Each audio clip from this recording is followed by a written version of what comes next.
네, 김영입니다. 막간을 이용해서 오늘 왜 사는지에 대해서 좀 논의를 해볼까 합니다. 사람들은 왜 사는 걸까요? 캐캐 묵은 질문 같은데 우리는 늘 그 생각을 하고 살죠. 정답은 뭐 있을 수가 없겠죠. 다만 그 해법이 어떻게 되는지 이제 그런 걸 가지고 이제 논의를 하게 되는데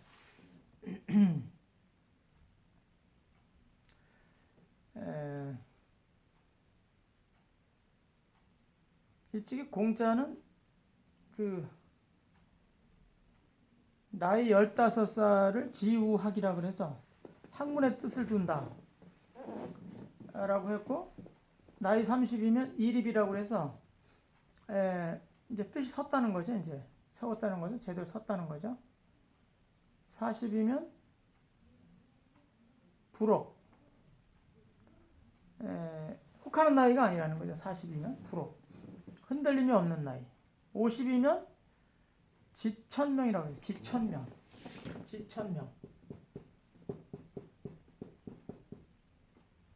천명을 아는 나이라 이거예요. 천명을 아는. 이게 50이라고 하죠. 나이 50이 돼야 사실은 이제 인생에 대해서 사실 얘기할 수 있는 그런 나이라고 할 수 있는 거죠. 천명을 안다. 천명.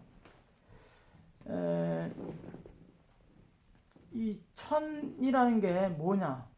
명이라는 게 뭐냐? 그냥 천명.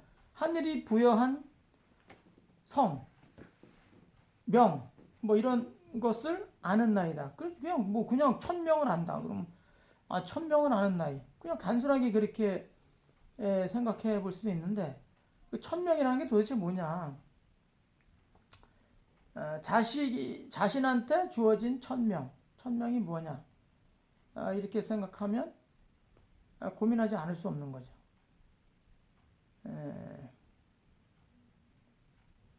그러니까 뭐 일반적으로 이런 얘기를 해요.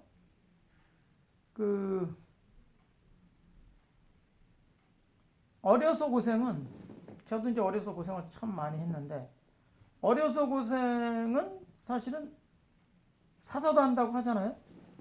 경험이 이제 많아지는 거니까 살아가는데 도움이 많이 되죠. 나이 50이 됐을 때,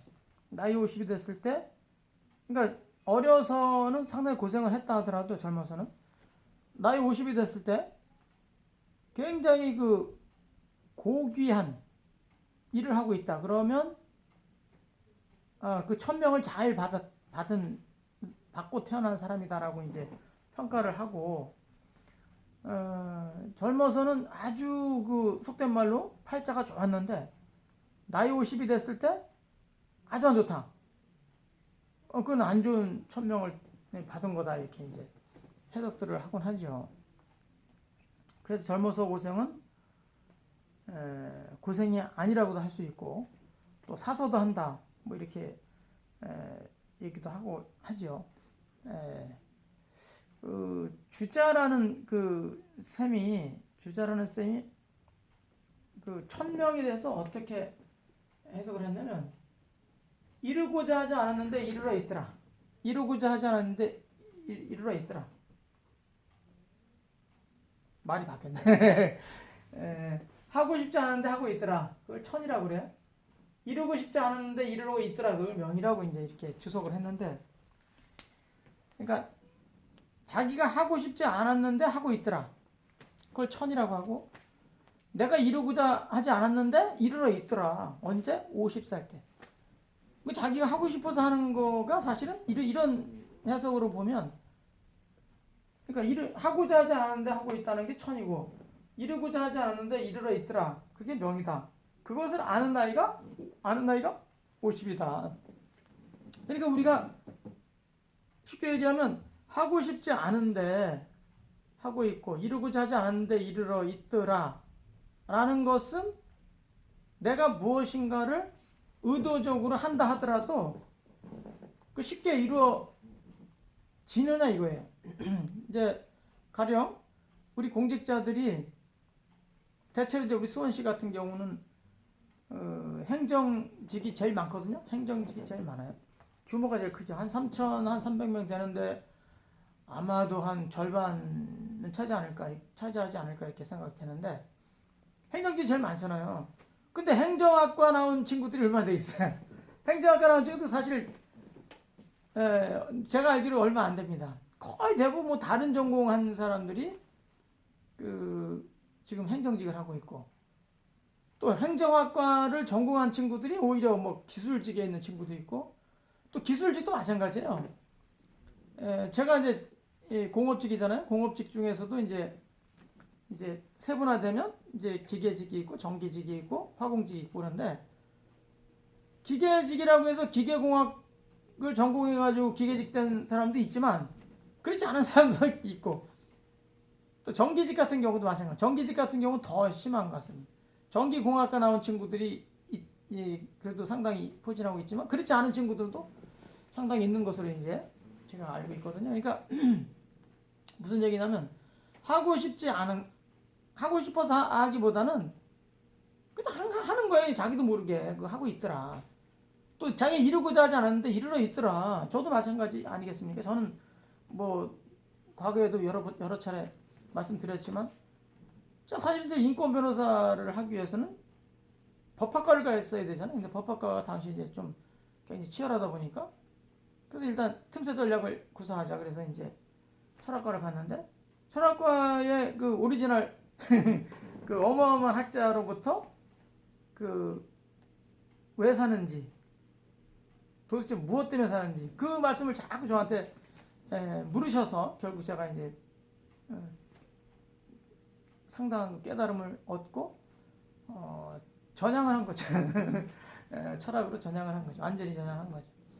그러니까 이거 제가 하고 싶어서 한 게 아니다. 이러고자 해서 이런 게 아니다. 제가 뭐 철학 전공해서 처음에는 철학 전공해서 복수 전공이나 이중 전공 해가지고 법학을 전공하려고 변호사라는 게 이제 생각을 갖고 있었지만 그게 결국 안 되고 결국 철학자가 돼버렸잖아요. 이제 그런 거 보면 제가 하고 싶어서 하는 거라기보다는 무엇인가가 있다. 무엇인가가. 늘 그런 것들이 머릿속에 불쑥불쑥 일어나요.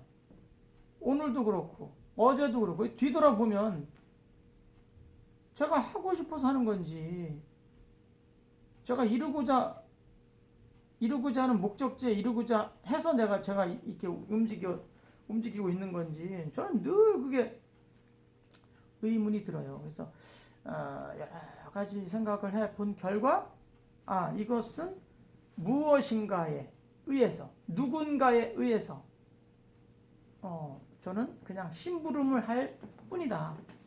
어떤 시인은 수풍이라고 표현을 하셨는데 저는 심부름 같은 느낌이 들어요. 그 심부름이라는 게 이 마음 플러스 부름이잖아요.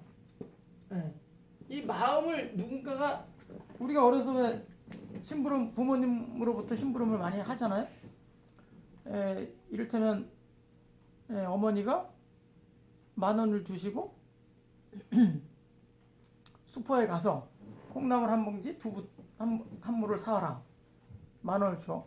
그러면 콩나물 2,000원, 두부 2,000원. 그러면 4,000원이잖아요. 그럼 10,000원을 주시면 슈퍼에 가서 사와라. 그러면 슈퍼가 눈앞에 있는 게 아니고 좀 거리가 떨어져 있잖아요. 그 거리에 떨어져 있는 슈퍼를 향해서 10,000원을 들고 가면서 잊지 말아야 되는 게 뭡니까? 두부 한 모, 콩나물 한 봉지, 그리고 거스름돈 대략 6,000원을 거스름돈을 받아서 와야 되는. 근데 그 가는 과정을 아주 짧게 조밀하게 세부적으로 하나하나 이렇게 살펴보면 굉장히 그 복잡다단한 구조로 돼 있어요. 이 물리적인 거리 뭐 이렇게 논하지 않더라도 하나하나 잘 살펴보면 한 걸음 한 걸음씩 이렇게 살펴보면 굉장히 복잡다단한 과정이다. 그 과정을 다 거쳐서 가서 잊지 말아야 되는 게 콩나물 한 봉지, 두부 한 모. 구매했죠? 잔돈을 받아서 거스름돈을 받아서 집으로 또 향해서 오는데 그 과정 또한 가는 것만큼이나 이원 부담도 많고 복잡다단한 과정을 거쳐서 오죠. 그 집에 이제 오면 어머니한테 콩나물, 두부 전해드리고 거스름돈을 드리죠. 그러면 이제 어떻게 됩니까? 심부름을 이제 완성했다고 하는 거죠. 심부름. 마음에 어머니께서 마음을 불렀잖아요, 저한테. 그래서 그걸 이제 완수했잖아요. 그럼 이제 심부름이 완성이 됐다. 이렇게 이제 할 수가 있는 거죠. 그러면 우리가 지금 행하는 이런 하나하나의 하루하루에 한 달 한 달 또 1년 1년 이렇게 해서 이제 지금 제가 이제 58이 됐는데 그러면 이런 과정 하나하나가 제가 하고 싶어서 하는 거냐 이거예요. 제가 이루고자 해서 여기 이르렀냐 이거예요. 저보다 어린 나이에 제 또래 친구들이 벌써 여럿이 벌써 운명을 달리했고 또 지금도 병상에 있는 친구가 있고 근데 아직 저도 뭐 아직 골골하죠. 저도 이제 많이 여기저기 몸이 아프지만 그럼에도 지금 손에서 책을 못 놓고 있고 또 우리 공직자들 위해서 우리 시민들을 위해서 우리 국민들을 위해서 늘 노심초사하고 있어요. 이게 과연 내가 하고 싶어서 하는 거냐 내가 이루고자 해서 내가 이루고 있는 거냐라고 봤을 때 그게 아닌 것 같아요. 아무리 봐도 결국 누군가에 의해서 심부름을 수행하고 있는 상태다라는 해석밖에는 달리 해석이 안 돼요. 그래서 우리가 살아가는 게 작게 보면 어떤 자아실현을 위해서 자기의 의식을 가지고 움직이는 것 같지만 좀 이렇게 크게 보면 누군가에 의해서 심부름을 지금 수행하는 과정이다. 수행하고 있다. 이렇게 해석하는 게 훨씬 더 합리적인 것 같고 그런 것 같습니다. 그래서 제가 몸이 좀 피곤하고 불편하고 해도 이거는 그냥 하나의 그 중간중간에 걸러주는 뭐 생각을 좀 돌이켜 보라고 해주는 과정이 아닌가 이런 생각이 들어서 우리 삶이라는 게 늘 심부름하는 과정이다. 이렇게 생각이 됩니다. 그래서 이왕이면 심부름 수행을 이렇게 소극적으로 갈 게 아니라 이렇게 적극적으로 하는 게 좋지 않을까 이런 생각을 해봤습니다. 오늘 왜 사는지 사람은 무엇 때문에 사는지 그 생각을 좀 해봤습니다. 마치도록 하겠습니다. 고맙습니다.